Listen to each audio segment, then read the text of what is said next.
folks, and welcome to the Daily Coin. My name is Rory, and today is Monday, September the 14th, 2015. I have the great honor and pleasure of welcoming back Mr. Jeff Nielson from Bullion Bulls Canada and Sprott Money News. How you doing today, Jeff?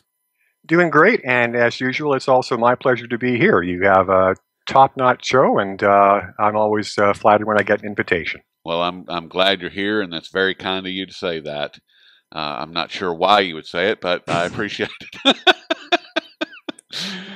We were talking about silver and gold and India and what all's going on with the market, as far as we can't seem to figure out why the U.S. Mint, the Royal Canadian Mint, and the Royal Mint out of England, why these guys are struggling to get silver and to produce product.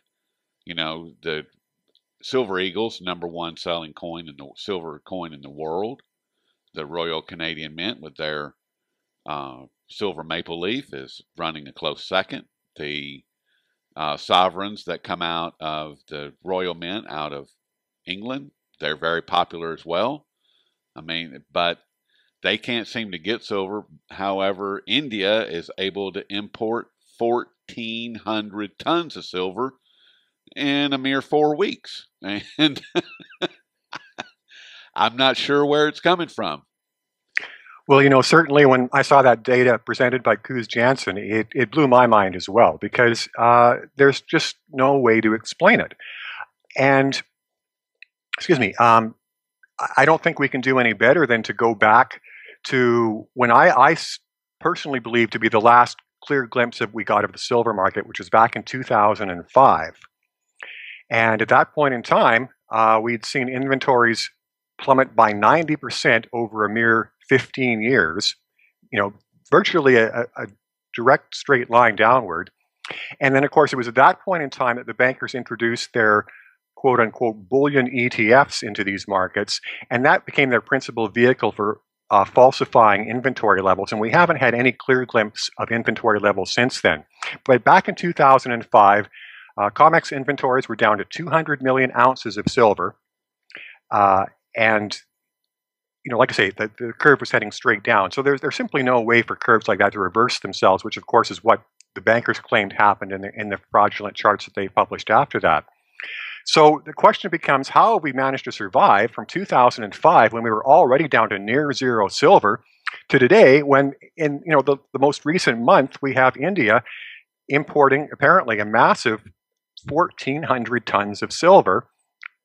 Where does it come from? I've tossed out my own best guess in previous commentaries. I did a 3-part series entitled "The Secret Silver Stockpile."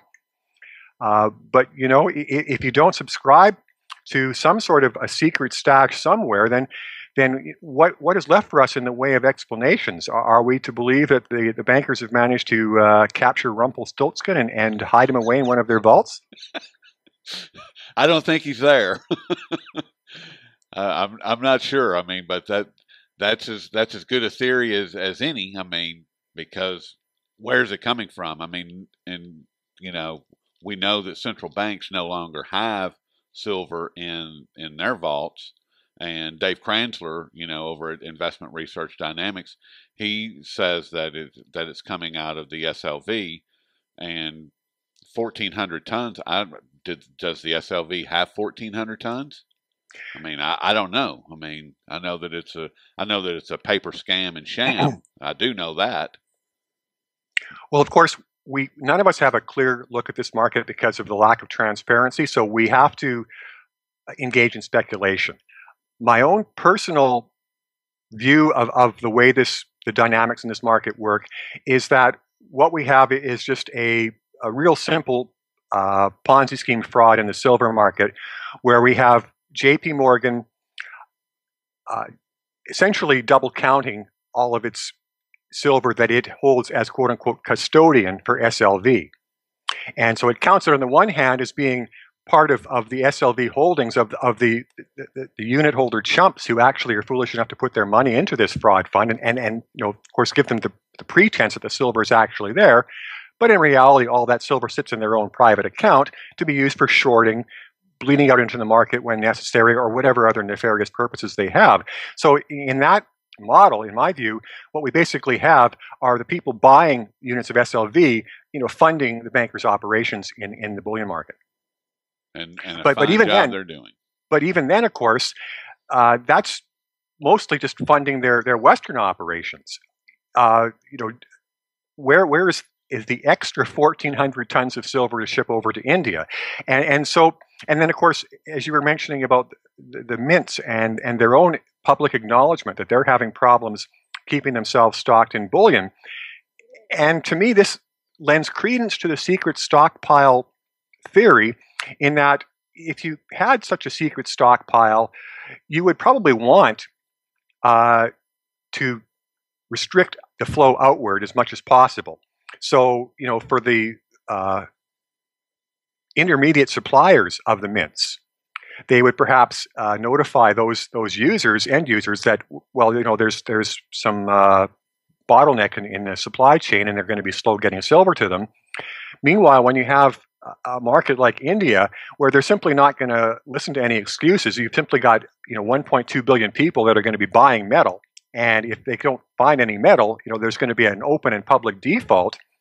Then they have to make sure that they keep the flow going and keep that market fully supplied, so they can play these games with us and hold back on supply and tighten the spigot of the flow to a certain extent, but it's not really possible for them to do with the real bullion markets of Asia. When that actually makes a lot of sense. I mean, it's, once again, it's as good a theory as any that's out there. I mean, because we don't know where it's coming from. We know that China has a huge solar program where they're using just massive amounts of silver specifically for that. They also have their industry that they have to keep supplied with silver, and then they have the investment aspect of it. So they've got China itself, outside of India, has a huge need for silver as well. And then, go ahead. Sorry, you're precisely right there. China is also a very important story in the silver market. And in addition to the points that you made, what also has to be mentioned to your audience and our audience is that China used to be a significant net silver exporter, exactly, supplying the world with silver. And of course, now that's flip-flopped, and now it's an importer of silver as well. So it's no longer contributing to the general supply deficit. It's now a drawer off of that deficit itself. And so this is much like the way we saw the gold market flip-flop between the central banks being big dumpers of gold for all those years. And then, of course, now they're on the buying side on a net basis, and strongly on the buying side. But, we see indications of panic in the gold market. Of course, this is why we've been talking about this whole story with India and what's going on there, because it's obvious that bankers are concerned about coming up with enough gold to satisfy demand over the near future. Yeah, we don't really seem to see any similar signs of panic with the silver market. And of course, that just makes you scratch your head and look for some sort of theory to try to explain it all. Which right now, there isn't any. There's not one, there's not anything out there that says this is where the silver is coming from, and we can say, 100%, this is it, this is the source. And I want to touch on China just for a quick second, and then we're going to move on. China also, not only are they importing bullion, but they're also importing the silver ore to refine themselves. And the silver, we believe that they're using that specifically for their solar program, because it's the volume of silver ore that they're bringing in is equal to about 75 tons of bullion a month. So it's not very much, but it's still, so they're taking it on. China's actually taking it on both sides. They're taking the refined bullion, and they're bringing in the ore and refining it themselves. I mean, it's ridiculous. Well, so, then there's a third side to this too, okay, which is the fact that one of the U.S.'s largest exports to China is garbage. Yes, it sends garbage to China to be recycled, and of course, undoubtedly, one of the things China is plucking out of that garbage is any and all silver that it can sift out. Yeah, that which would make sense, and I would imagine there's quite a bit of it. I know that. Most of the world's silver is in there. Just the question is it Can in we get it? quantity sufficient enough to actually be extracted? Yes. And of course, that's one of the big mysteries we don't know about. But very possibly that would explain China's big interest in U.S. garbage. Well, yes, it would. Hadn't thought about that, but that's a very interesting thought there, Jeff. And the reason I wanted to get you back on was a few weeks ago you and I had spoke, and when we last spoke, you stated that you believed that China had changed the way that they would be reporting their gold acquisitions, which I want to commend you on making such a great call, because as we now know, China just last week announced that they had added approximately 16 tons of gold to their official gold holdings. And I believe, Jeff, that you were one of the first people out there to make that call.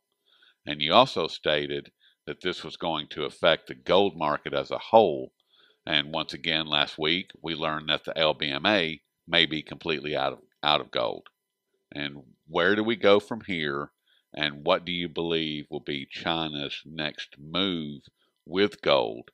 And on top of all of that, if that's not enough for you to digest, didn't Russia just recently kind of hint at they may be backing the ruble with gold? If that happened, I missed that particular announcement, but it certainly wouldn't be a big surprise in the current context. But with respect to China, backing up to when we were talking 4 months ago, or sorry, 4 weeks ago rather, the point I made back then was that for me, the much more significant announcement from China was not its first announcement of the 600 tons, but the second announcement of the 19 tons. Right. As I explained at that time, the 19 tons had to be open market purchases of gold. And it's because we had the two telltale signs that indicated it was an open market purchase. It was a small amount and it was an odd amount. And of course, that's what happens when nations purchase gold on the open market. They have to purchase it bit by bit. And of course, the amount they end up with is not necessarily the amount they bid on. They get what they can. So, when we've been seeing Russia report these regular monthly purchases of gold, these are open market purchases of gold. And of course, Russia's been doing this regularly. But for China, there had been nothing on this front, nothing for at least 6 years, if not longer than that. And then, of course, suddenly we see China purchasing gold publicly on the open market. At the exact same time it made the announcement of the additional 600 tons of reserve. That was a voluntary disclosure. We know that was a voluntary disclosure for the opposite reason, because it was a large number, because it was a round number. This is gold China already had stockpiled away, but was not required to disclose because it had gathered it internally. And any gold which nations acquire internally does not have to be declared officially as part of their reserves. They can do so voluntarily, which is what China did a month ago, but there's no requirement there. So, of course, most people, including myself, suspect that China has much, much more gold tucked away. Personally, I believe at least 4,000 tons. And, it could be significantly above that. But so, now we've seen China purchase gold on the open market last month, purchase gold on the open market again 2 months in a row. As I suggested, last time we chatted, that would seem to indicate that China has adopted a new attitude towards the gold market. And of course, I referred to that as a potential gold war. And then related that to what we've also been seeing happening in India, which is this ridiculous gold scam that, it's now official, it's now going to be underway. And, we've laughed about this, both publicly and privately, and it's just absolutely ludicrous. It is ludicrous. I mean, and it is a scam. I mean, it takes the GLD and SLV to a whole nother level of idiocy. I mean, ridiculousness, and I just pray to God that the people of India don't buy into this, but I'm afraid that some are going to, and en masse. And for our audience that isn't aware of the official announcement and what's now official government policy, not only is this quote-unquote gold deposit scheme going ahead, But these criminals have added an additional element to it, which is that the government of India is going to be issuing what it calls, quote unquote, gold bonds. And, this it boggles the mind that anybody with an intellect above its child could take this even the slightest bit seriously. What we have is the government of India issuing paper certificates, paying paper interest on those certificates, but calling these scraps of paper, quote unquote, gold bonds. Well, where's the gold? Well, of course, that's the biggest joke of all. What the government of India is doing is taking this paper, converting what the paper would be worth if it actually were gold, pretending it was gold, and then selling these bonds, these paper bonds, by the gram. I mean, this. Like I say, what reasonably intelligent child could be fooled by something this stupid and transparent? What would happen in the U.S. if tomorrow the U.S. government announced that it was going to start selling its treasuries by the ounce and start to call them gold treasuries? And nothing else changed in the market. It just said, okay, we're going to start selling our treasuries by the ounce and we're going to call them gold treasuries. Would that fool all these idiots as well? It just, I mean, I don't know. I don't know. I run out of words to describe the stupidity I'm witnessing all around me. I thought we had a monopoly on it in North America, but clearly I was wrong. It's spreading like a virus. Yeah, it's spreading like a virus. And we know, of course, who are the carriers of that virus. Yes, we do. Yes, we do. They all reside on Wall Street and in Washington, D.C. and in the city of London. And this leads me to just one more quick aside along this line, which is a recent article which came out from Bloomberg that the U.S. Department of Justice has suddenly realized that it was prosecuting corporate crime all wrong. Its problem was it was being far too hard on the big banks. Yes. It realized that if it hadn't been so hard on the big banks, that they would have been able to deter crime better. So this is the sort of insane world we live in, where we have liars just saying things that make absolutely no sense at all, and they're so utterly shameless, and they're dealing with such absolutely clued out zombies that everything just slides by and nobody says a whimper, except for a few of us out here in the alternative media, and not even enough of us. There's not near enough of us, unfortunately. I mean, we're doing what we can and we're doing the best that we can, but it's amazing. It's amazing that if you are more lenient on criminals, that they will commit less crime. Now let's take that a step further and say, well, if I don't start arresting, if I stop arresting armed robbers, will there be fewer armed robberies? If I don't arrest and prosecute somebody who goes and does a smash and grab in a jewelry store, are they not going? They're not going to do it again, right? I mean, that's the logic behind it. Let's take it even one step further. If we start handing out lollipops to terrorists, they won't commit any more terrorist acts. There you have it. See? There's the real solution to all of our problems. Just go a lot easier on the perpetrators. Find all these members of this quote ISIS and give them lollipops. I like it. And tell them to be on their merry way. That's right. You boys go play. Go play nice now. Oh my God. Oh, I was listening to Craig Hemke a couple of days ago, and he was saying what I have believed for a couple of months now. I mean, it's not a new thought that I was having, but you cannot look at these so-called markets from an historical perspective due to the fact that we're living in unprecedented times. In my opinion, we no longer have an economy or a financial system. We have a group of megalomaniacs that believe that they are smarter and wiser than economic Mother Nature. Would you agree, or what would you, Jeff, call this current system that our society is functioning under, formerly known as an economy? Well, I simply refer to it as fascism, which is simply a marriage between big business and big government. And of course, when we refer to big government in this context, we're not talking about a government that goes handing out generous social programs to its citizens. We're talking big government in terms of big subsidies to corporations, big war machines, and Big Brother. And that's what big government is today. And you partner that up with these corporate psychopaths in these enormous multinational corporations, and of course the oligarchs who actually control them lurking behind. And this is what we end up with. We end up with government by crime syndicate, which is what fascism really is. And of course, we can carry this even a step further with what you were referring to with Mr. Hemke. And I would say that we don't even have markets at all. What they pretend are markets are nothing more than an organized criminal system. The point here, and I was debating this with a colleague privately a little while back.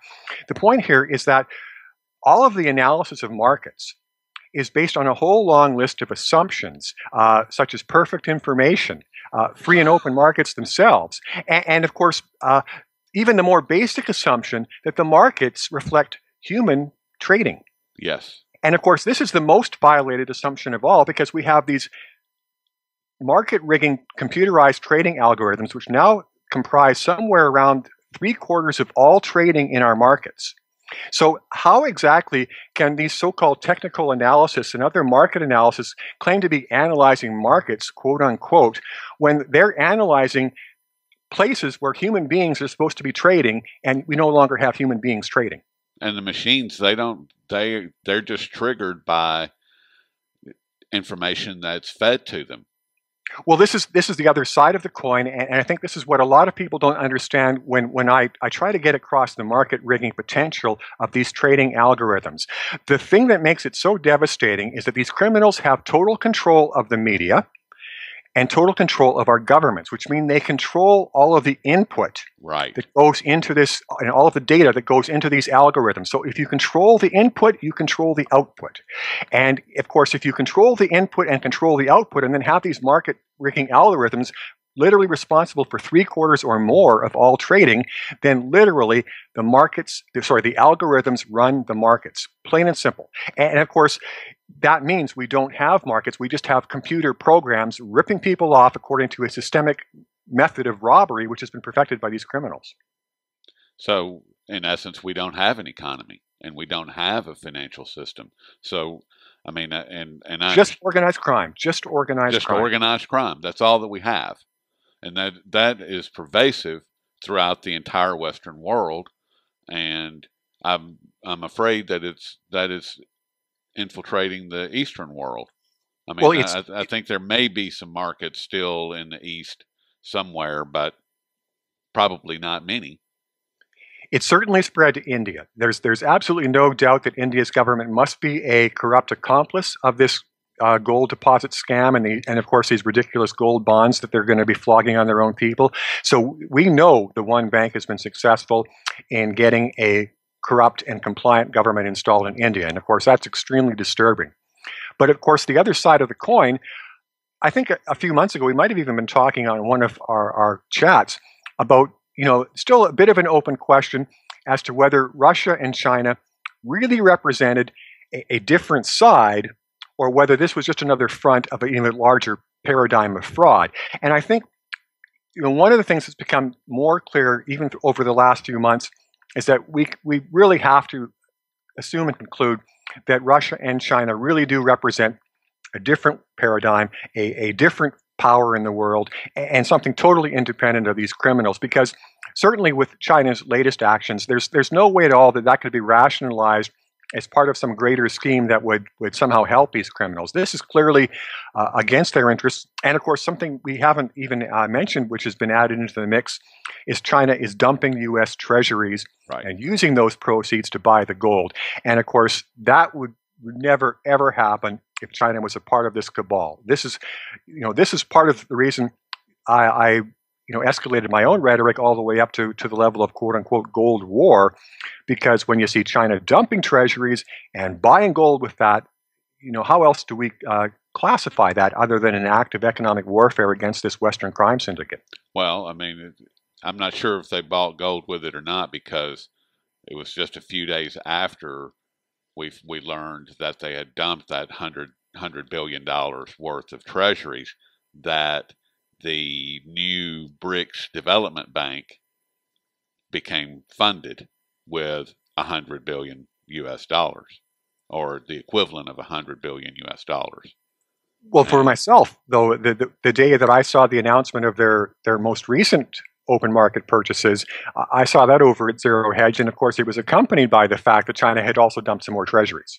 So, okay, whether the money is being directly walked over from the their treasuries auction and to the gold market is debatable, but certainly we see this coordinated timing. yeah, I Dumping mean, treasuries buying gold, dumping treasuries buying gold, and if we see it next month, I mean that'll even reinforce the pattern even further. But as I pointed out in my final commentary in the Gold War series, it doesn't necessarily have to be every month. If they right. skip a month, it's not necessarily going to mean they've changed their strategy. They maybe have just decided to slow it down for a bit. I think it's pretty clear we're going to continue to see these open market purchases by China going forward, whether it's going to be every month or every second month or 3 out of 4. And it's just a matter of us, attempting to interpret this and try to give our audiences some clear vision of where things are heading. Well, if something doesn't change, we all know where it's headed, and that's into the toilet. And uh, I mean, here in the Western world, anyway. I mean, we don't have any gold.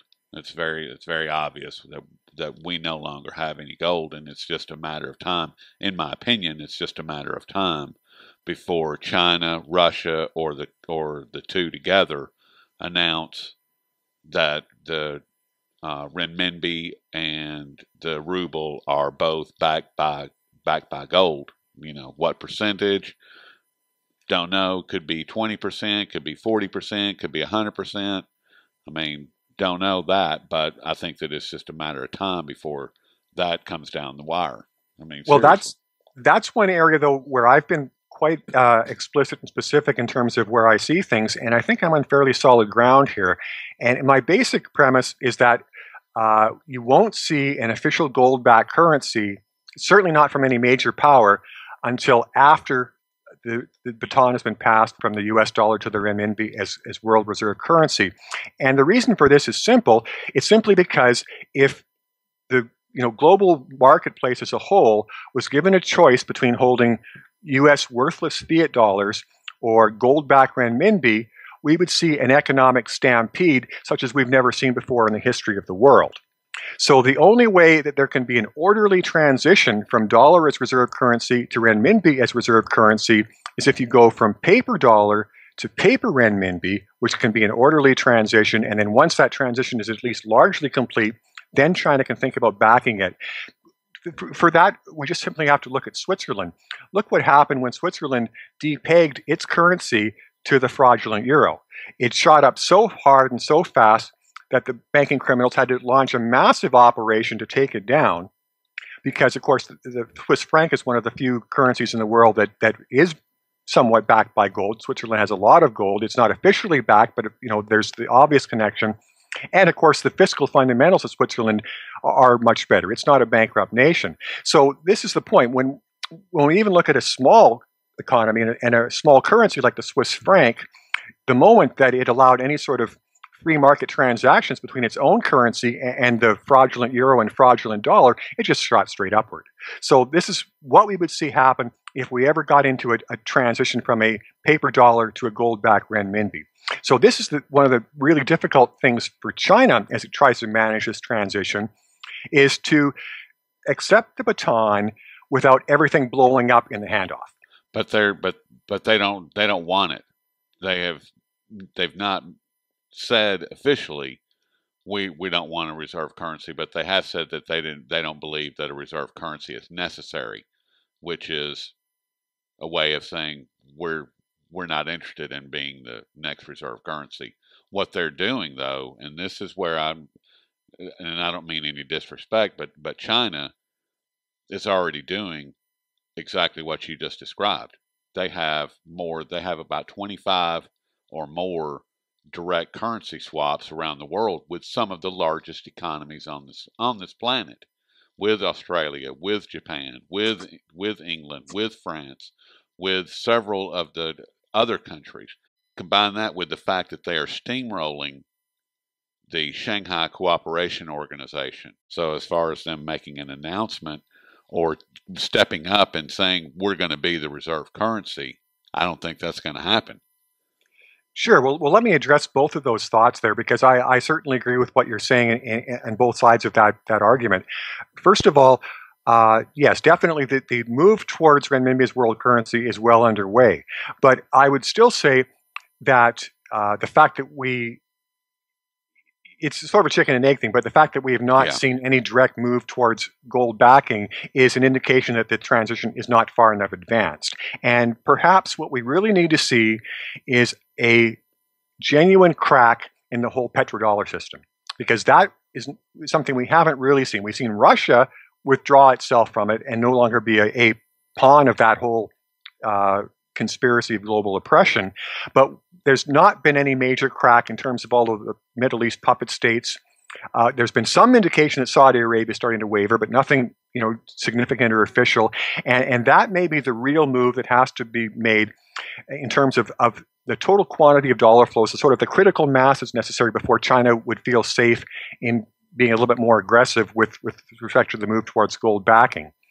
Now, with respect to the point you made about China not wanting to be the official reserve currency, this goes back to simply China being a nation which engages in long-term planning and sober planning.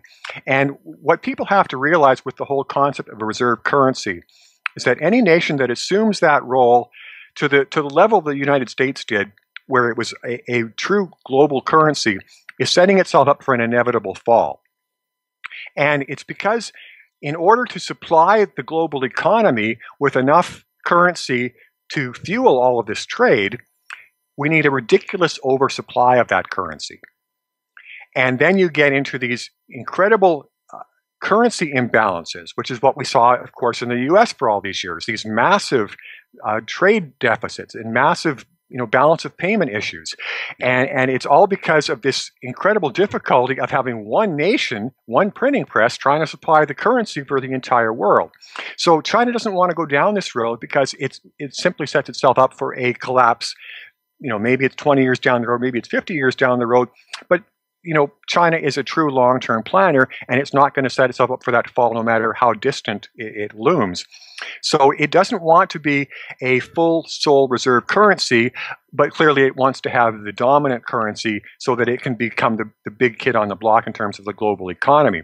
So, again, we're looking at a balancing act where it wants enough international clout through promotion of the renminbi to take over the U.S.'s former role as the quote-unquote global economic engine, but it doesn't want to go overboard and become so pervasive in the global economy through the use of its currency and other instruments that it sets itself up for its own economic destruction.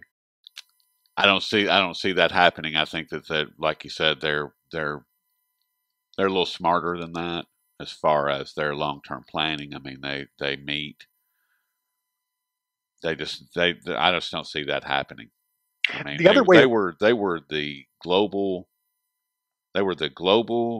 economy for thousands of years. They were the big kid on the block for a long time, and then the UK came along, and that's when things started changing, and that's only been in the last 300 or 400 years. Prior to that, China was the dominant economy in the world, and that's the role that they aspire to get back to.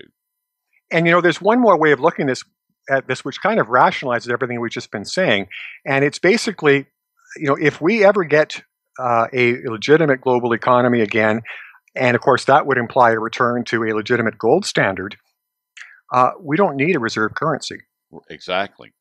And I think that that's part of China, saying we don't need a reserve currency. We've got all the gold. Well, So, and the point is, of course, if you have a legitimate international monetary system where all or nearly all of the global economies are gold backed, then there's no need to prefer one particular currency or another in any commercial transaction, because ultimately, if these are gold backed currencies, nations are simply engaging in trade, gold based trade. And of course, gold is a universal currency. always has been, always will be. Don't care what Ben Bernanke or any of the other Keynesians say. It is money. It is the ultimate money. And as the head criminal himself said, J.P. Morgan, gold is money, everything else is credit. And that's the bottom line. So, or it's either credit or debt, one of the two. And of course, what they really mean when they refer to that is that credit and debt are their weapons. Exactly. And gold is the kryptonite that we use to protect ourselves from those weapons. That's what I want to use.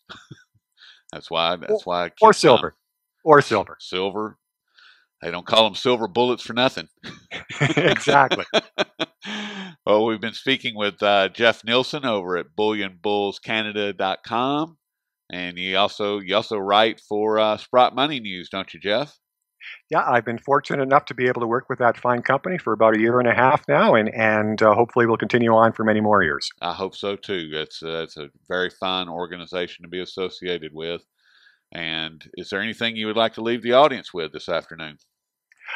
I think we've pretty much covered everything we wanted to touch on here. I can't think anything else that comes to mind unless you have some final thoughts yourself. Nope, I do not. I just want to thank everybody for listening and watching, and we'll be in touch with you soon. Sounds great.